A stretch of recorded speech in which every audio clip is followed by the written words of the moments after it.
Hi friends, இந்த வீடியோவில் என்ன பார்க்க போகிறோம் அப்படின்னா குரூப் 2 2024 கேட்கப்பட்ட ஜிஎஸ் கொஸ்டின்ஸ் வந்து கஷ்டமாக இருந்துச்சு. எங்கேருந்து கேட்டிருக்காங்கன்னே தெரியல அப்படின்னு சொல்லிட்டு, எப்படி வந்து ஜிஎஸ் படிக்கிறதுன்னு தெரியல, ஐடியா கொடுங்க அப்படின்னு சொல்லி நிறைய பேர் கேட்டிருந்தீங்க.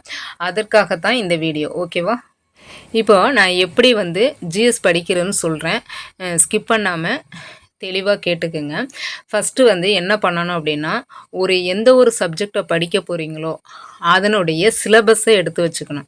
எடுத்து வச்சுட்டு அந்த சிலபஸ் வந்து எங்கெல்லாம் ஸ்கூல் புக்கில் கவர் ஆகுதுன்னு பார்க்கணும். பார்த்துட்டு அதுக்கு பிறகு ப்ரீவியஸ் இயர் கொஸ்டின் 2016 டு 2024 வரைக்கும் அந்த டாபிக் ரிலேட்டடான கொஸ்டின்ஸை வந்து நீங்கள் இந்த மாதிரி ஸ்க்ரீன்ஷாட்டு எடுத்து வச்சுக்கணும். எடுத்து வச்சுட்டு அது எப்படியெல்லாம் கொஸ்டின்ஸ் கேட்டிருக்காங்கங்கிறத ஃபஸ்ட்டு பார்க்கணும். அந்த கொஸ்டின்ஸ் நீங்கள் பார்த்து முடிச்சுட்டு ஸ்கூல் புக்கில் உள்ள அந்த கண்டென்ட், அது ரிலேட்டடான கண்டென்ட்டை ஸ்கூல் புக்கில் படிக்கணும். இப்போது இந்த நீங்கள் கொஸ்டின்ஸில் பார்த்ததும் அங்கே ஸ்கூல் புக்கில் அது எல்லாம் இருக்கான்னு பார்க்கணும். இல்லை கொஞ்சம் வெளியிலேருந்து கேட்டிருக்காங்க அப்படின்னா அப்போ நீங்கள் என்ன பண்ணணும்னா, இப்போ எக்ஸாம்பிளுக்கு நான் இப்போ என்ன எடுத்திருக்கேன் உங்களுக்கு சாம்பிளுக்கு அப்படின்னா, பழங்குடியினர் கிளர்ச்சி நடைபெற்ற இடங்கள். அப்போ அதை வந்து நீங்கள் என்ன பண்ணணும்னா டைட்டிலை போட்டுட்டு ப்ரீவியஸ் இயர் கொஸ்டினை பார்த்துக்கிங்க. என்ன மாதிரியெல்லாம் அந்த கொஸ்டின்ஸ் கேட்டிருக்காங்க அப்படின்னு பார்க்குறீங்க. பார்த்துட்டு அதுக்கு முறை அது ஸ்கூல் புக்கில் எங்கெல்லாம் இருக்குன்னு பார்க்க போகிறீங்க.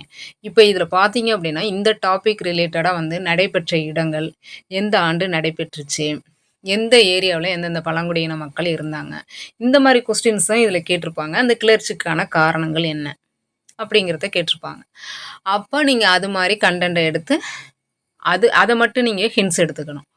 எடுத்துட்டு எக்ஸ்ட்ரா வெளியிலையும் போயிருக்காங்க அப்படின்னா வெளியில் நெட்டில் போய் சர்ச் பண்ணி அந்த மாதிரி கண்டென்ட்டை எடுத்து நீங்கள் நோட் பண்ணிக்கணும்.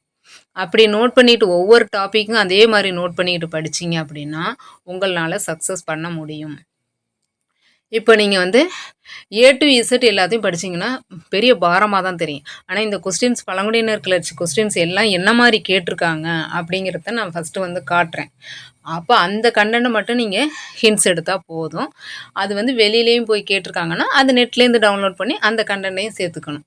என்ன பண்ண போகிறோம் அப்படின்னா, பழங்குடியினர் கிளர்ச்சி நடைபெற்ற இடங்கள், இது வந்து இந்த கொஸ்டினை உங்களுக்கு சாம்பிளுக்கு எடுத்துகிட்டு வந்திருக்கேன்.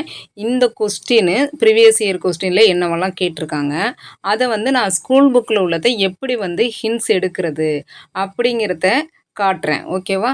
அதனால் எண்டு வரைக்கும் பாருங்கள். இப்போ பழங்குடியினர் கிளர்ச்சி ஃபஸ்ட்டு கொஸ்டின், இது வந்து குரூப் 4 2024 நீங்கள் நேற்றுக்கு எழுதின கொஸ்டின். இது வந்து கிளர்ச்சி தவறானவற்றை கண்டுபிடி அப்படின்னு கேட்டிருக்காங்க. அடுத்து பார்க்கலாம், கீழ்கண்டவற்றை பொறுத்துக்க. இதுவும் பாருங்கள், கோல் எழுச்சி எங்கே நடந்தது, சந்தால் எழுச்சி எங்கே நடந்தது, கூண்டுகள் எழுச்சி எங்கே நடந்தது, அகம்கள் எழுச்சி எங்கே நடந்ததுங்கிறதான் இங்கேயும் பொறுத்துக்களை கொடுத்துருக்காங்க. ஓகே, அடுத்து பாருங்கள், பிர்சா முண்டா முன்னின்று நடத்திய புரட்சி நடைபெற்ற இடம். இதுவும் பாருங்கள் புரட்சி நடைபெற்ற இடம் தான் கேட்டிருக்காங்க. அடுத்து பாருங்கள், 1921 மாப்ளா கழகம் எந்த இடத்தில் நடைபெற்றது. இதுவும் பாருங்கள் கழகம் நடைபெற்ற இடம்தான்.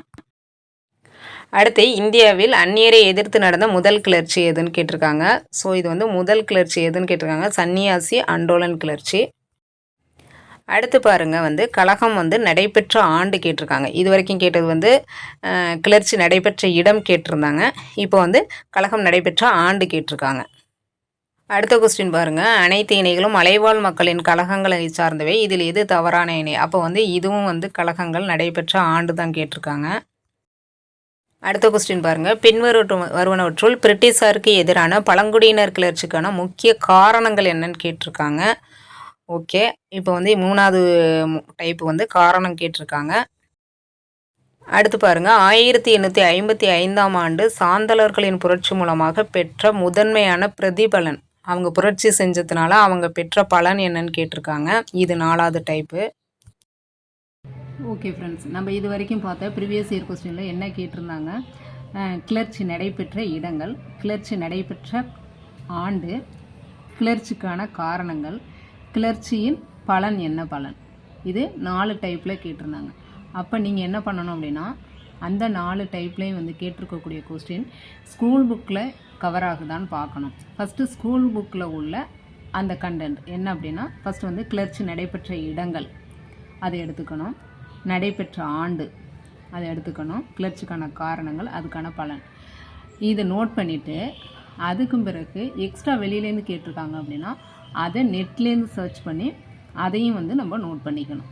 இப்போ சாம்பிளுக்கு நான் இது வந்து எப்படி ஹிண்ட்ஸ் எடுத்திருக்கேன் அப்படிங்கிறத இப்போ எடுத்தது கிடையாது. இது வந்து ஒரு 2 வருடத்திற்கு முன்பு எடுத்தது. அது சாம்பிளுக்கு நான் வந்து காட்டுறேன். எப்படி எடுக்கணும் அப்படிங்கிறத சாம்பிளுக்கு காட்டுறேன் பாருங்கள். கோல் கிளர்ச்சி அப்படியே நீங்கள் வந்து பேராகிராஃபாக படிக்கக்கூடாது. ப்ரீவியஸ் இயர் கொஸ்டினை பார்க்கணும். எதுக்கு வந்து ஸ்டேட்மெண்ட் கொஸ்டின் கேட்குறாங்க, என்ன மாதிரி கொஸ்டினெல்லாம் நார்மலாக கேட்குறாங்க, அதை பார்த்துக்கிட்டு அதுக்கு தகுந்த மாதிரி உங்களுடைய ப்ரிப்பரேஷன் இருக்கணும். ஓகேவா? இப்போ பாருங்கள், கோல் கிளர்ச்சி எங்கே நடந்துச்சு, அதே மாதிரி பாருங்கள் எந்த ஆண்டு, சந்தால் கிளர்ச்சி எங்கே நடந்தது, எந்த ஆண்டு, அதுக்கு வந்து தலைமை தாங்கியது யார். அடுத்தது பாருங்கள், அந்த கிளர்ச்சி வந்து காலவரிசைப்படுத்துக்கன்னு ஒரு டைம் கேட்டிருந்தாங்க. அதனால் அந்த காலவரிசைப்படி அதை நோட் பண்ணிக்கணும். நோட் பண்ணிக்கிட்டு அதுக்கு பிறகு பாருங்கள் கிளர்ச்சிக்கான காரணங்கள் நோட் பண்ணியாச்சு. அதுக்கு பாருங்கள்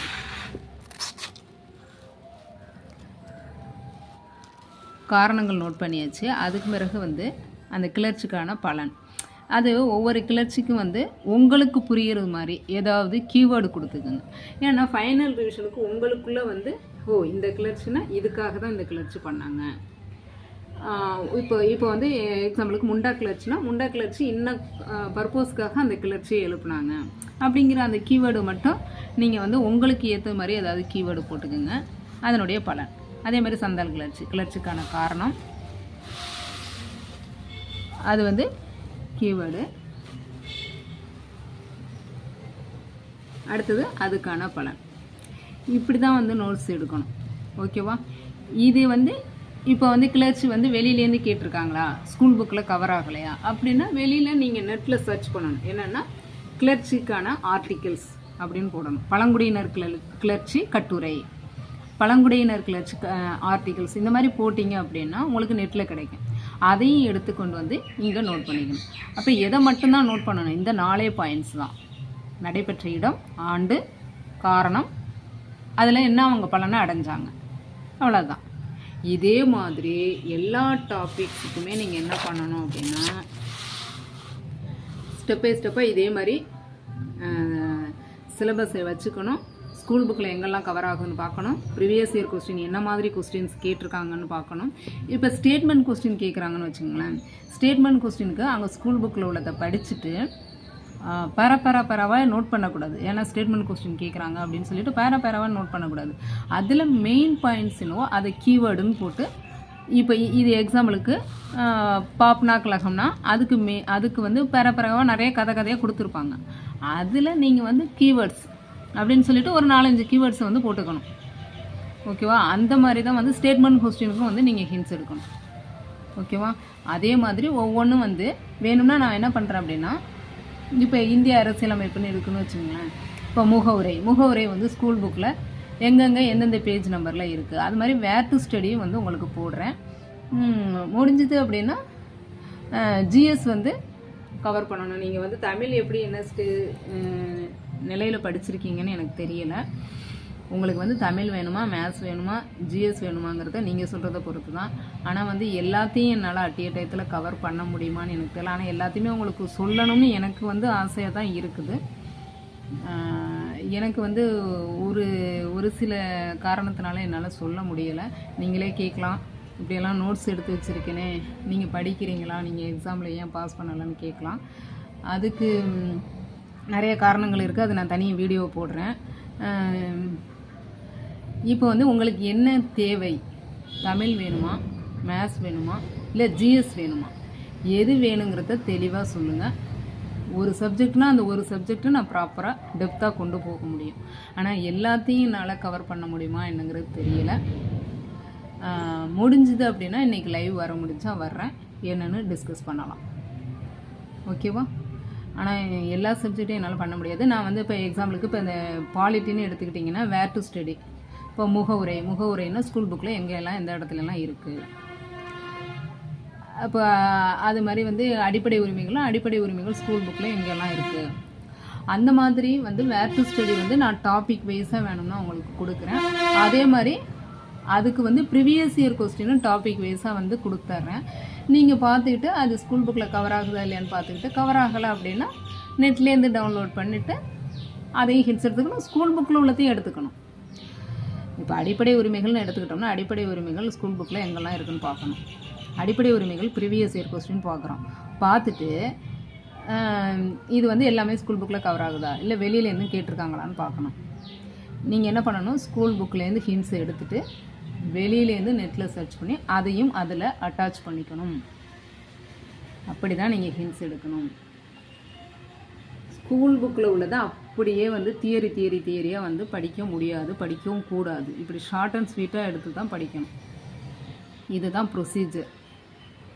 அவங்க என்ன கொஸ்டின் கேட்குறாங்க அதுக்கு ஏற்ற மாதிரி உங்களுடைய ப்ரிப்ரேஷன் இருக்கணும். வேறு எதுவும் டவுட்டாக இருந்தாலும் கேளுங்க. எந்த சப்ஜெக்ட் போடணும்னு சொல்லுங்கள், தெளிவாக சொல்லுங்கள். நான் அந்த சப்ஜெக்ட் வந்து டெப்த்தாக ப்ரீவியஸ் இயர் கொஸ்டினை பேஸ் பண்ணி வேர் டு ஸ்டடியும் போடுறேன். உங்களுக்கு வந்து டெப்த்தாக ப்ரீவியஸ் இயர் கொஸ்டினும் போடுறேன். எப்படி ஹிண்ட்ஸ் எடுக்கணுங்கிறதும் ஐடியா சொல்கிறேன். எதுவாக இருந்தாலும் கமெண்ட் பண்ணுங்கள். ஓகே, என்னுடைய பேக்ரவுண்ட் ஸ்டோரி அது வேறு வீடியோவில் போடுறேன்.